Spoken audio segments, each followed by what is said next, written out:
الحمدللہ رب العالمین الصلاۃ والسلام علی سید الانبیاء والمرسلین اما بعد فاعوذ باللہ من الشیطان الرجیم بسم اللہ الرحمن الرحیم۔ اردو وظائف آفیشیل کے معزز ناظرین کو السلام علیکم ورحمۃ اللہ وبرکاتہ۔ اردو وظائف آپ کے لیے آج بہت ہی پاورفل وظیفے کے ساتھ آپ کی خدمت میں حاضر ہے۔ آج کا ہمارا وظیفہ بہت ہی مجرب ہے۔ ہر طرح کی مقصد میں کامیابی کے لیے اس وظیفے کو کریں۔ اگر زندگی میں کوئی بھی مشکل ہے، ہر طرح کی مشکل کو حل کرنے کے لیے یہ وظیفہ کریں۔ اور یہ وظیفہ جمعۃ المبارک کا ہے، یعنی جمعے کے دن آپ نے اس وظیفے کو کرنا ہے۔ وظیفے کی جانب بڑھنے سے پہلے میری آپ سے یہ ریکویسٹ ہے کہ اگر آپ نے میرے چینل کو سبسکرائب نہیں کیا تو چینل کو سبسکرائب کر لیں اور ساتھ میں لگے بیل آئیکن کو بھی پریس کر دیں تاکہ آنے والی ہر نئی ویڈیو آپ کو دیکھنے کو ملے۔ جمعۃ المبارک ویسے ہی بہت ہی برکتوں والا دن ہوتا ہے اور اسے عام دنوں کا سردار کہا جاتا ہے۔ حضور نبی کریم صلی اللہ علیہ وآلہ وسلم کا ارشاد ہے کہ جمعے کے دن ایک ایسی گھڑی ہوتی ہے جس میں بندہ اللہ سے جو سوال کرتا ہے، یعنی وہ جو دعا کرتا ہے اس کی وہ دعا قبول ہوتی ہے۔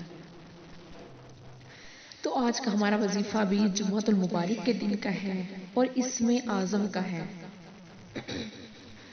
اسم اعظم سے مراد اللہ تعالیٰ کو وہ صفاتی یا ذاتی نام ہے جسے پڑھنے سے اللہ تعالیٰ سے خصوصی تعلق پیدا ہوتا ہے، معرفت کے دروازے کھلتے ہیں۔ اسم اعظم پڑھنے والے کو اللہ تعالیٰ ہر لحاظ سے مالا مال کر دیتا ہے اور وہ اپنے رب سے اسم اعظم کی بدولت جو کچھ مانگتا ہے سو پاتا ہے۔ اسم اعظم کے صدقے اس کی ہر دعا قبول ہوتی ہے۔ جن لوگوں کو اسم اعظم کا راز ہاتھ آ جاتا ہے وہ اس کے خاص بندے بن جاتے ہیں۔ اللہ انہیں دین و دنیا میں انعام یافتہ بنا دیتا ہے۔ انہیں نہ مٹنے والی عزت ملتی ہے، نہ ختم ہونے والی دولت میسر آتی ہے۔ گویا کہ اسم اعظم ہر کام کی کنجی ہے اور گونا گو فیض و برکات کا حامل ہے۔ اللہ کا ذاتی نام اور ہر صفاتی نام اس کی ایک خاص شان کا مظہر ہے۔ جو شخص اللہ تعالیٰ کو جس شان یعنی جس صفاتی نام سے پکارتا ہے، اللہ تعالیٰ اپنی اسی شان کے فیض و برکات سے اسے نواز دیتا ہے، اپنی اس خاص شان کا راز اس پر کھول دیتا ہے۔ یعنی اگر کوئی شخص اللہ تعالیٰ کو رحمان کہہ کر پکارتا ہے تو اللہ تعالیٰ اسے اپنی رحمت سے مالا مال کر دیتا ہے اور اس کا وجود دوسروں کے لیے باعث رحمت بنا دیتا ہے۔ لہٰذا معلوم ہوا کہ جس نام سے ہم اسے پکاریں گے اسی سے اللہ تعالیٰ کی قربت حاصل ہو جائے گی۔ وظیفے کی جانب بڑھتے ہیں کہ ہمارا وظیفہ بھی اسم اعظم کا ہے اور آپ نے جب اس وظیفے کو کرنا ہے تو کامل یقین کے ساتھ کرنا ہے۔ اللہ تعالیٰ پر آپ کا توکل ہونا چاہیے۔ جتنا آپ کا توکل مضبوط ہوگا اتنا ہی آپ کے عمل سے بھی آپ کو فائدہ ہوگا۔ اکثر لوگ وظائف کرتے ہیں پھر کہتے ہیں کہ ان سے کچھ حاصل نہیں ہوتا۔ یہ کہنے کی باتیں ہیں کہ کچھ حاصل نہیں ہوتا۔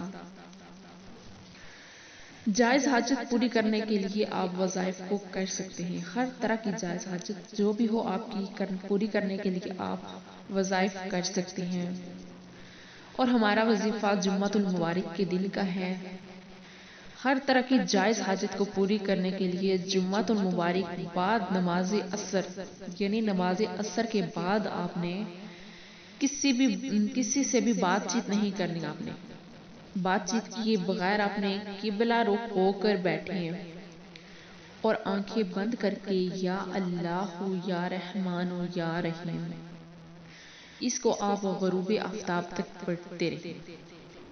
کیا پڑھنا ہے آپ نے؟ نماز عصر کے بعد آپ نے اپنی جگہ پر بیٹھنا ہے قبلہ رخ ہو کر اور آپ نے نماز عصر تک پڑھتے رہنا ہے آنکھیں بند کر کے یا اللہ یا رحمان یا رحیم غروب آفتاب تک پڑھتے رہیں اور انشاءاللہ تعالی آپ کا جو مقصد بھی ہوگا وہ مقصد پورا ہو جائے گا۔ جب آپ یہ پڑھ لیں گے اس کے بعد اللہ تعالیٰ سے اپنے مقصد کے لیے دعا کرنی ہے کہ آپ کا یہ مقصد جو بھی ہے وہ پورا ہو جائے، تو انشاءاللہ تعالی آپ کا وہ مقصد ضرور پورا ہو جائے گا۔